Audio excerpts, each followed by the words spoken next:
राजधानी के सूरजपोल गलता थाना क्षेत्र स्थित नागतलाई शिव मंदिर के पास मकान नंबर 171 में संचालित राज फूड प्रोडक्शन को लेकर स्थानीय लोगों द्वारा लगाए गए गंभीर आरोपों ने प्रशासनिक कार्यप्रणाली पर बड़े सवाल खड़े कर दिए हैं।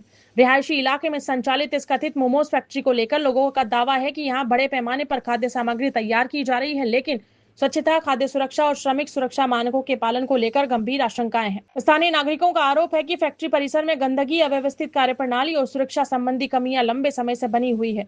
यदि यहां तैयार होने वाले खाद्य पदार्थ आम जनता तक पहुंच रहे हैं तो यह सार्वजनिक स्वास्थ्य से जुड़ा गंभीर विषय हो सकता है, जिसकी निष्पक्ष जांच आवश्यक है। सबसे गंभीर आरोप यह है कि फैक्ट्री परिसर में कुछ नाबालिग बच्चों से काम कराया जा रहा था। न्यूज 21 की पड़ताल के दौरान भी ऐसे दृश्य कैमरे में रिकॉर्ड होने का दावा किया गया है। यदि जांच में ये आरोप सही पाए जाते हैं तो ये बाल श्रम कानूनों के साथ साथ श्रमिक सुरक्षा नियमों के उल्लंघन का गंभीर मामला बन सकता है। इतना ही नहीं, स्थानीय लोगों ने सवाल उठाए हैं कि रिहायशी इलाके में इस प्रकार की व्यवसायिक गतिविधि के लिए क्या सभी आवश्यक अनुमतियां ली गई हैं? क्या खाद्य सुरक्षा मानकों का पालन किया जा रहा है? क्या अग्निशमन विभाग की आवश्यक स्वीकृतियां मौजूद है? इन सभी पहलुओं की जांच अब बेहद जरूरी हो गई है। अब सबसे बड़ा सवाल संबंधित विभागों की कार्यप्रणाली पर है। यदि स्थानीय लोगों के अनुसार लंबे समय से शिकायतें की जा रही हैं, तो नगर निगम, खाद्य सुरक्षा विभाग, श्रम विभाग, अग्निशमन विभाग और संबंधित पुलिस थाना अब तक क्या कर रहे थे?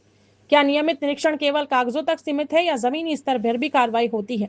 इतना ही नहीं, स्थानीय नागरिक यह भी सवाल उठा रहे हैं कि यदि इसी क्षेत्र में कथित रूप से कई अन्य फैक्ट्रियां, खाद्य उत्पादन इकाइयां और विभिन्न व्यवसायिक गतिविधियां भी संचालित हो रही है, तो संबंधित विभागों की निगरानी व्यवस्था कितनी प्रभावी है?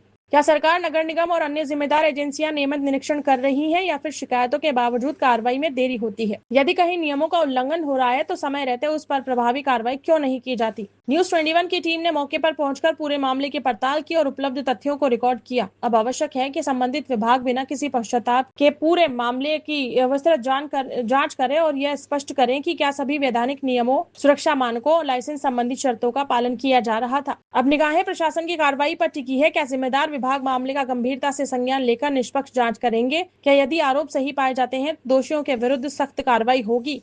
और क्या भविष्य में ऐसी शिकायतों पर समय रहते प्रभावी निगरानी सुनिश्चित की जाएगी? न्यूज 21 का सवाल साफ है, यदि सब कुछ नियमों के अनुसार चल रहा है तो इतने गंभीर आरोप आखिर सामने कैसे आए? और यदि नियमों का उल्लंघन हुआ है तो इसकी जवाबदेही किसकी होगी? अब जवाब संबंधित विभागों और प्रशासन को देना होगा।